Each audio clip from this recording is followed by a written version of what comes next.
I definitely see how like my calling to raise up the next generation and kind of breaking generational hurt and generational issues, that like being that person to heal those things for my family and be able to like create healthy generations that know the Lord, because I didn't grow up in that environment. Are you ready to dive into that? I guess so. Okay, yeah, yeah, I'd love to hear it.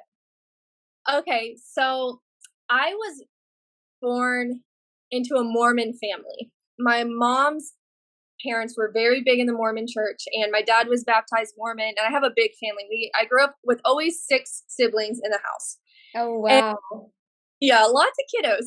And whenever my parents got a divorce around the time that I was 8 years old, it kind of like there was just a lot of like godlessness.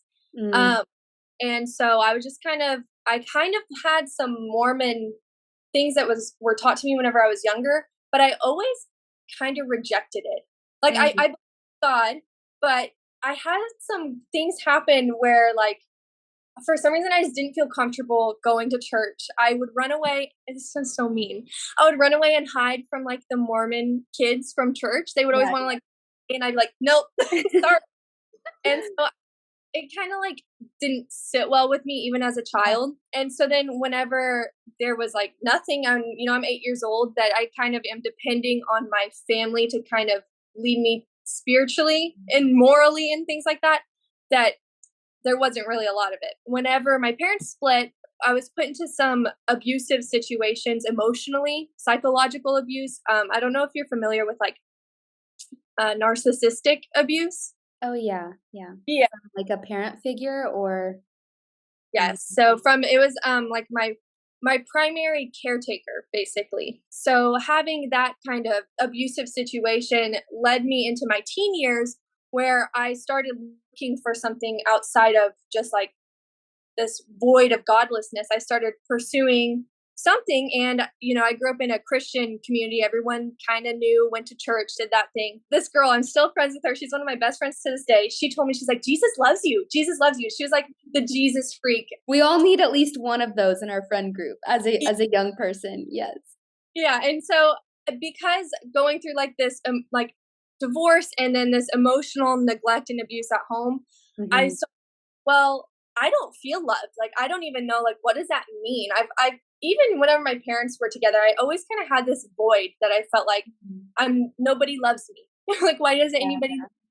And Yeah. so when she was telling me Jesus loves me, I thought I should look into this Jesus guy. I briefly heard about him in church as whenever I was really young, but Hmm. now I'm older, let's look into it. So I started going to little church groups and getting involved in that way, and I felt like such an outsider. Mm. Like I didn't really fit in. I didn't understand how to flip through the Bible. I didn't know everyone's like turn to this page. I was like, well, how? Yeah. And like I thought that when I walked into a church, I was gonna burn up. And I'm just a kid. Like, why did I think that? I Yeah. don't know. Thought I'm bad. Like, I don't deserve love, basically. Whenever I was about 13, 14 years old.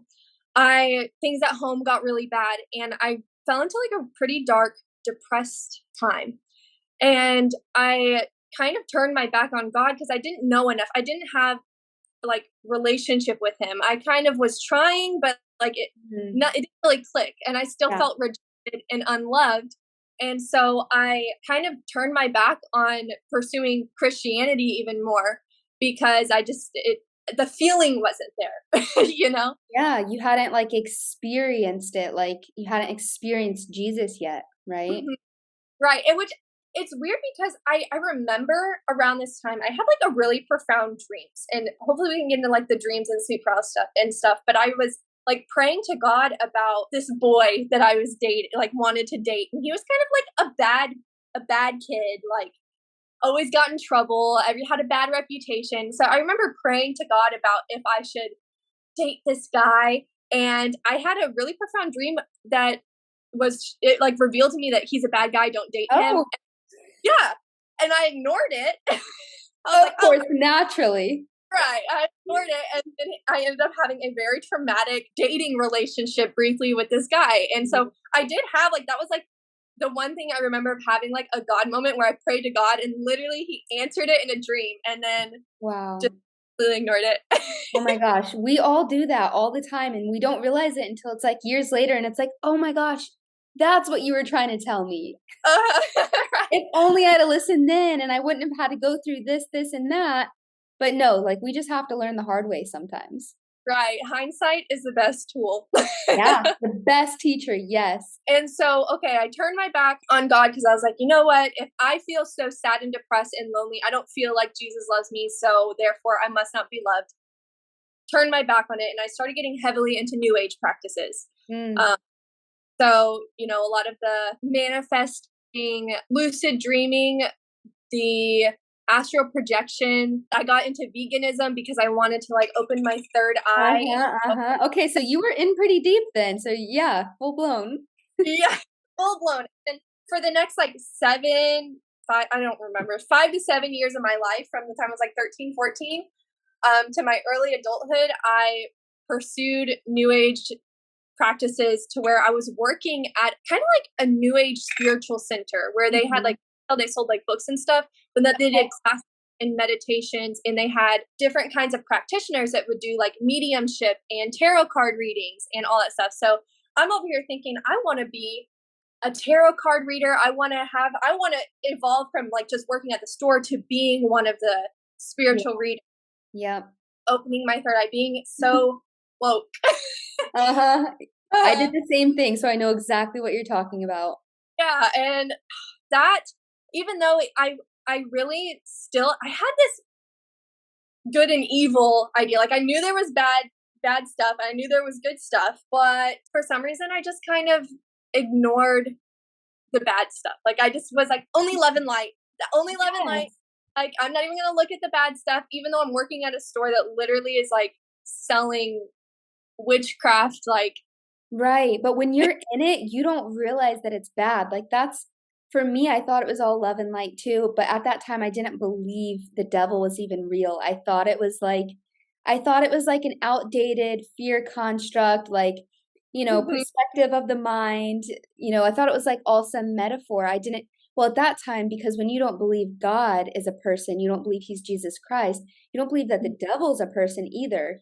So it's like a whole like impersonal, like illusory state of being where it's like, there's I don't even know if I believed that there was a dark side when I was in New Age. I think I thought everything was love and light too until I saw it, till I saw the dark side and I was like, "Oh crap."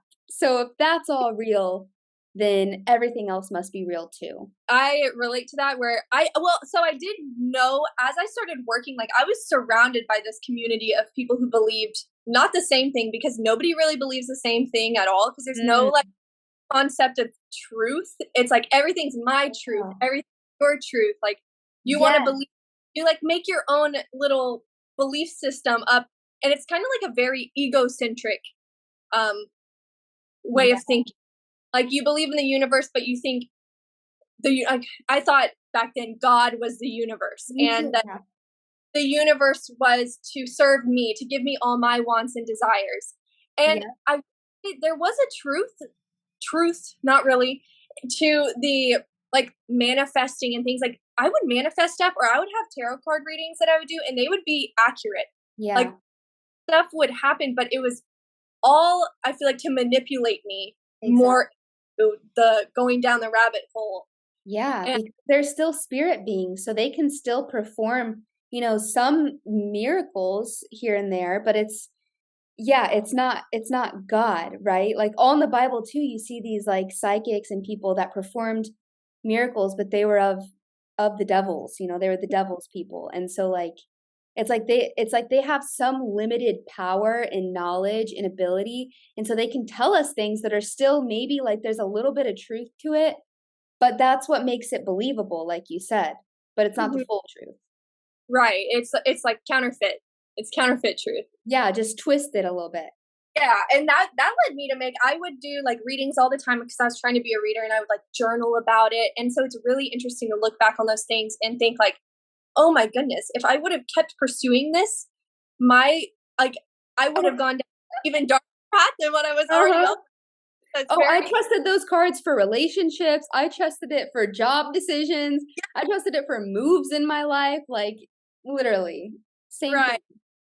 And then now it's funny because those like gone completely, never dealing with those again. And it's like having faith in God and trusting in the direction for that He's giving us for our life is just so much better than anything that I could have ever imagined or journaled about back then.